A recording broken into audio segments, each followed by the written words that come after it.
Alright boys, it's the Frogman on the Frogman YouTube channel. You already know what we're doing. Fire Force Volume 24 by Atsushi Okubo, also known as the creator of Soul Eater.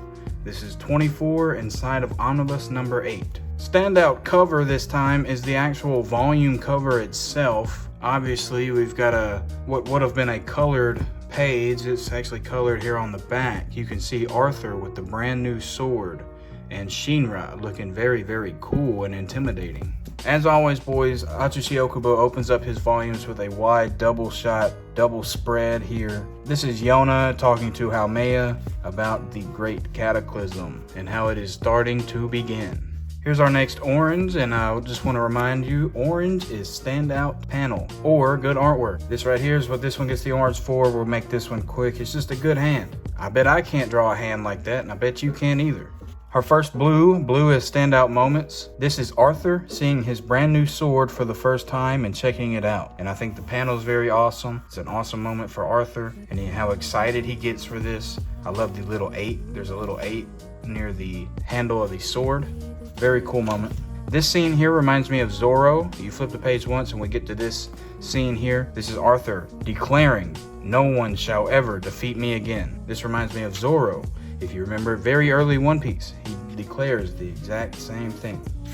Here is the moment in which that Captain Shinmon, Mr. Benimaru, my favorite character, is teaching Shinra about the breath of the earth, the feeling of the earth and the warmth of it that can be felt if you lay down. He's placing his palms on the earth flat. And this gives him a moment to think. This gives Shinra just an opportunity to think about some stuff. And I wrote on my blue note here for the moment, I'm glad that this is what Shinra is thinking about right now. Amaterasu and Iris, and how they're possibly doppelganger business happening. Next note we're going to turn to is this blue. Remember, blues for the standout moments. I put on the note that the page turn here was fire. You get this scene inside the Asakusa base, and it's Shinra and it's Arthur with Vulcan here. Arthur says Shinra said he's sleeping outside. They're looking for him. Vulcan says outside, and you flip the page, bam, and everything's quiet, everything's calm.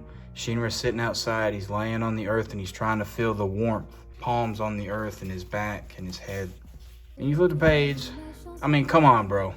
Come on. Feeling the warmth of the earth, it's almost like an Adela Link starts and he sees his brother Show.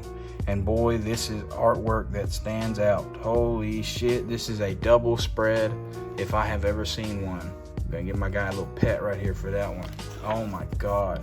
One more page over and we get the cliffhanger of that chapter. This is crazy hype. This is actually Shinra. He's like, Show, what's up, dude? Obviously, Show has his awkward moments where he has moments where he doesn't recognize his brother, but then sometimes he does. He wakes up, snaps out of his link, and goes, my brother. He's questioning. Here we go. We're gonna open up to a blue standout moment. Always funny interaction with Sumeyer here. I thought this was funny. Sister Sumeyer, she says, hello, Third Pillar Shokun. Kun usually means that she is respectful towards Sho. She's showing respect. Hello, Third Pillar Shokun. He just greets her, Sister Sumeyer. She says, oh, has something changed about you? Here's the funny thing. Sho says, why would you ask me that? And he just walks away. What the hell? This volume really brought Sho to life, and it brought Arrow to life also. Our next moment is a blue. This is a Arrow character moment, just her dedication to Sho and how she wants to protect him regardless of what his desires are. Her desire is to be there for him. That is super cool character moment and devotion for Arrow. We keep pushing forward. Next chapter opens up with this awesome full page spread of Haumea. This is her telling that everybody, the final mass is now beginning and the great cataclysm is coming soon. Fiery doom to this planet. Oh my gosh, dude. Fire Force is really heating up. It seems like every page is a note. In this chapter, we actually get the first blue note in a flashback for this one. It's just a what the hell flashback, guys. I could not believe that this was something we were seeing now. This is Yona years and years and years ago. Man, we see Amaterasu from years ago. We don't know the full story there. Gosh, man, there's so much that happened here. It was very interesting to read through. Here is my prediction. This is a prediction. Shinra will be the new devil, the same way that Yona was seen as the devil before. What made me say that? That's just a prediction I had based on the cataclysm of the past and the soon to come cataclysm of today. Here's our next note. Pink notes are cliffhangers. These are mainly just exciting cliffhangers. I put on this one just for the dramatic lighting on Sister Sumaira's face here. This is an exciting cliffhanger, but I wanted to get the artwork side of it also listed and noted here. We turn to our standout cover for this volume. Captain Obi, the man, the one and only. Such a cool character.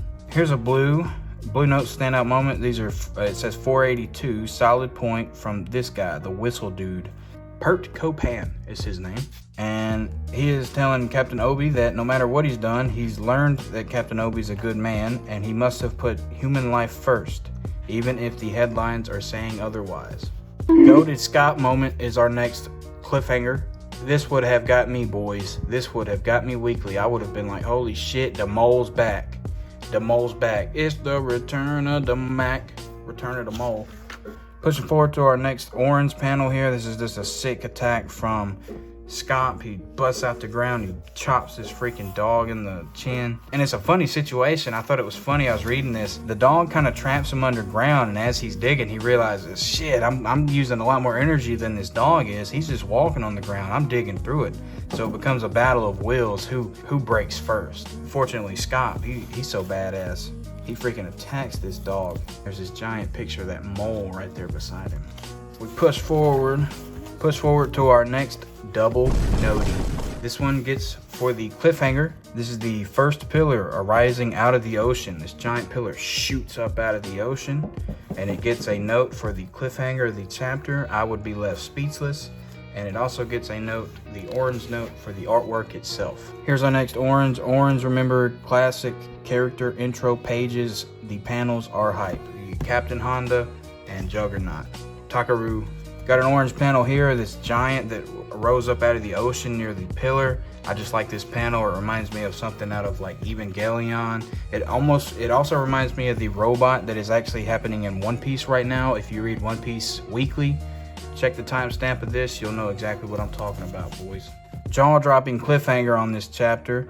Shinra jumps in front of this giant blast that is locking onto the giant outside of the pillar, and Juggernaut's just about to shoot. Right as he shoots, boom, Shinra jumps in the way and just gets blasted, guys. He gets absolutely blasted. But he's protecting this giant. They are not supposed to hurt the giant, or so they think. Eventually, they just kind of get rid of him anyway. Shonen manga is goated. This is our next moment. This is a classic shonen moment, guys. Bad guy that used to be bad is still kind of bad, but now he's helping the good guys. Classic shonen moment. Here's another shonen trope.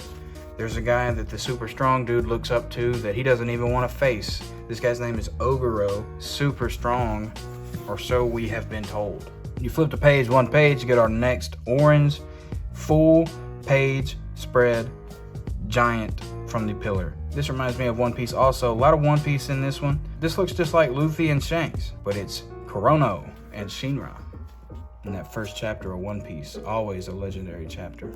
Here we go. We got a Bleach reference in this one. This panel here is the cliffhanger of the chapter. This is a character named Fairy, one of the white clads, and they're upside down. They're talking to everybody upside down. This reminds me of Shinji Hirako from Bleach, the upside down world. Next up, I believe this is the final chapter of this volume here. We got an agile show moment. Arrow is way, way, way off in the distance, and she's shooting these arrows for Show to jump on and ride for a little bit, and he'll jump on another one, and they're making this giant thing, this giant scene for Show to jump around on. He almost cuts this guy's head off. He flies backwards, and this guy holds his hand out, and they're still clashing. Here comes Show. You flip the page for our cliffhanger. Seemingly cuts this character in half. Very cool artwork here for Show. Very exciting cliffhanger. Would really make you want to pick up volume 25. And boys, we did. So next time, check out volume 25 of Fire Force by Atsushi Okubo. Go support the official release. Go support Kodansha Comics, Viz Media, Kodansha Comics. I love them all. This is the Frogman. I'm out.